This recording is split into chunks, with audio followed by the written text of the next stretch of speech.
एक गांव में 3 भाई रहते थे। उन तीनों में से 2 तो एकदम दुबले पतले और एक भाई उस गांव का सबसे ताकतवर इंसान था। एक दिन उसी गांव के कुएं में एक आदमखोर शेर गिर गया। अब गांव वाले सभी आपस में बात करने लगे कि शेर को बाहर कैसे निकाले, क्योंकि शेर जिंदा था और उसे जिंदा ही बाहर निकालना था। तो सभी ने तय किया कि कोई एक आदमी कुएं के अंदर जाएगा, वो शेर को कब्जे में करेगा, हम सब मिलकर रस्सी से उसे बाहर निकाल लेंगे। लेकिन तभी आपस में बात करने लगे कि कुएं के अंदर कौन जाएगा। सबसे पूछा मगर किसी ने हाँ नहीं करी। तभी उनमें से एक आदमी बोला कि इस गांव में एक ही आदमी है जो इस कुएं में जाकर शेर को बाहर निकाल सकता है, और वो है इस गांव में जो 3 भाई हैं उनमें से जो सबसे ताकतवर है, वो इस शेर को बाहर निकाल सकता है। अब गांव के सभी लोग मिलकर उसके पास गए और हाथ जोड़कर बोला कि आज इस गांव को तेरी जरूरत है। गांव किनारे कुआं है, उसमें एक आदमखोर शेर गिर गया, उसे तुझे बाहर निकालना है। तू अंदर जाएगा, हम सब मिलकर रस्सी से तुझे बाहर निकाल लेंगे।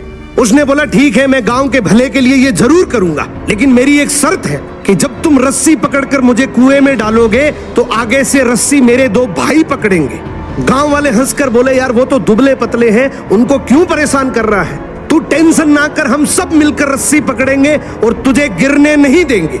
उसने बोला मैं कुछ नहीं जानता, मगर आगे से रस्सी मेरे 2 भाई पकड़ेंगे, पीछे से पूरा चाहे गांव पकड़ ले। अब दोनों तरफ बात बन गई, आगे से रस्सी 2 भाइयों ने पकड़ ली, पीछे से पूरे गांव ने पकड़ रखी थी। वो कुएं के अंदर गया, शेर को कब्जे में किया, लेकिन जैसे ही शेर बाहर आया, बहुत सारे लोगों की भीड़ देखकर शेर डर गया और जोर से दहाड़ मारकर शेर भागने लगा। गांव के सभी लोगों में भगदड़ मच गई। सभी लोग अपनी जान बचाने के चक्कर में इधर उधर भागने लगे। वो इस बात को भूल गए कि उन्होंने रस्सी पकड़ रखी है, कुएं के अंदर कोई आदमी भी है। वो जैसे ही भागने लगे, पीछे से एक आवाज आई, अरे भागो मत, मैंने शेर को पकड़ लिया है। तभी लोग वापिस आए और उसे बोले आज तूने इस गांव के बहुत से लोगों की जान बचाई है। उसने एक ऐसा जवाब दिया कि जिससे सबकी नजरें नीची हो गई। बोला तभी मैंने कहा था कि आगे से रस्सी मेरे 2 भाई पकड़ेंगे, क्योंकि मुझे पता था कि जैसे ही मेरा विपरीत समय आएगा लोग भाग जाएंगे, लेकिन रस्सी मेरे भाइयों के हाथ में थी। मुझे पूरा यकीन था कि जान जा सकती है मगर रस्सी नहीं छूटेगी। इसीलिए कहते हैं कि आपके भाई के साथ आपका चाहे रिश्ता कैसा भी हो, मगर उसकी जगह इस दुनिया में कोई नहीं ले सकता। सो भाई के भरोसे से बड़ा इस दुनिया में और कोई भरोसा नहीं है।